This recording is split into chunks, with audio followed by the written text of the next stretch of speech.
இடுப்போடு அழகான மடிப்போடு அசைந்தாடும் மணித்தேரே உனக்காக வடம் போடவா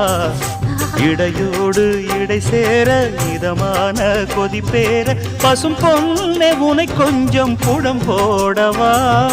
விரலாலே தொடலாமா அகக்காயம் படலாமா இளசான திருமேனி அதை தாங்குமா அழுக்காமல் சலிக்காமல் அணைத்தாலும் வலிக்காமல் இருந்தாலே தருவேனே இதழோரமா காயம் படக்கூடும் வேகம் பிறக்க பூச்சலிடக்கூடும் நானும் தவிக்க பூவை ஒரு பூவும் என மெல்ல பறிப்பேன் கட்டிக்கோ கட்டிக்கோ ஒட்டிக்கோ ஒட்டிக்கோ கிட்டவா